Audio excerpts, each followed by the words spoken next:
Well, throughout the past year, David Frum has been helping us with our coverage of U.S. politics and Donald Trump in particular. As a senior editor of The Atlantic, he's become a must-read for those following these extraordinary times in U.S. politics.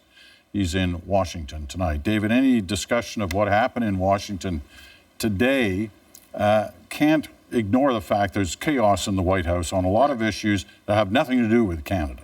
And as a result, over these 3 or 4 hours he spent with Justin Trudeau, you have to wonder how engaged he was, knowing all this other stuff was going on.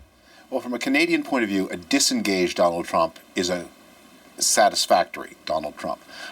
He was disengaged. He read the notes that were put in front of him dutifully and without interest. And that is a good thing from a Canadian point of view, because when Donald Trump turns his interest toward you, bad things tend to happen. And there didn't appear to be any of those moments, at least in what we saw in public today. No, I think basically what happened in the setup to this meeting was that Donald Trump's political aides read him the Riot Act.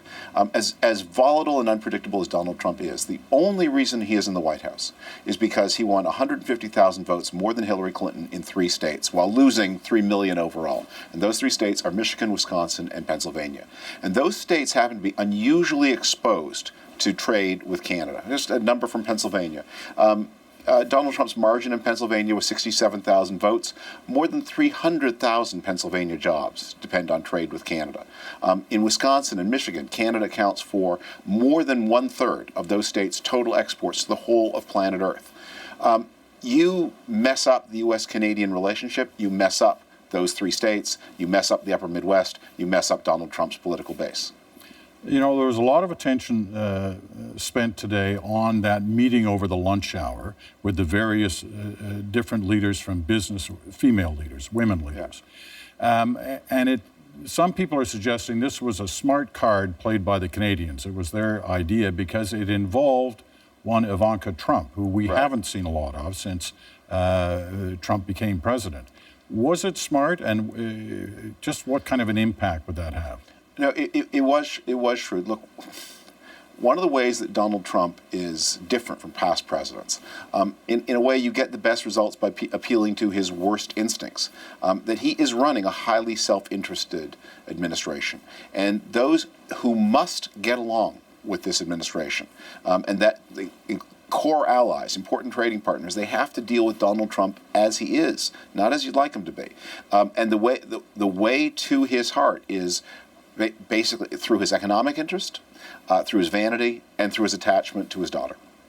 You know, a lot of people here are trying, you heard Andrew and Chantel deal with it as well, trying to understand the meaning of tweak. Should we be placing much emphasis on that, or does it fit back into your answer about those border states that are critical for Trump? Well, Canada has two trade interests in the United States, a specifically Canadian interest and a broader global interest. The specifically Canadian interest is reasonably easy to protect, and that is Canada's particular access to the U.S. market. And because of those 3 states, that probably is quite doable. The harder job is Canada also has a broader interest in a stable world trading arrangement. Canada also sells a lot to China and to South Korea, and it's important that Donald Trump not blow up the entire world trading system. Canada has much less influence over that.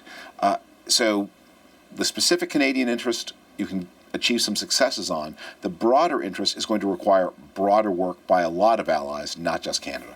Who won the day? Look, any day in Washington, something not totally unprecedented and catastrophic happens is a good day. Yesterday, or I think it was the day before, at Mar-a-Lago, Donald Trump was literally reading highly classified documents illuminated by an iPhone, which can be hacked by any spy service in the world.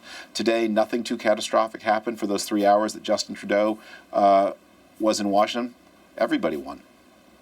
A lot of people are telling us that the White House, the administrative area of the White House, is in serious chaos. Yes. Has been for a number of weeks.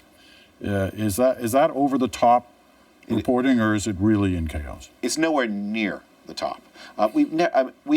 I've seen rocky transitions before. Bill Clinton in 1992 had a rocky transition because he didn't like to run a hierarchical White House, and he didn't like the idea that, hey, I'm the president, I'm the boss, I have to act like my dad. George W. Bush in 2000 had a difficult transition. Because of the recount, he had half as much time as most presidents do to start his administration. But this really is different. This is not just chaos. This is a lot of... Look, the people in the White House in the most important jobs really shouldn't have those jobs.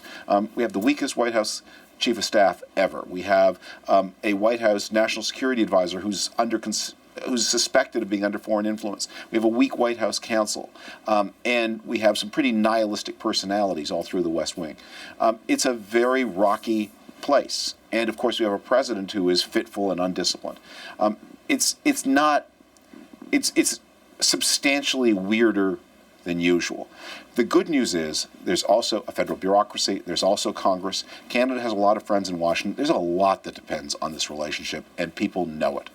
And so there are many people, not just the president, and fortunately not just the president, who are invested in making the relationship work. All right, we'll leave it at that. David, always good to talk to you. Thanks very much. Thank you.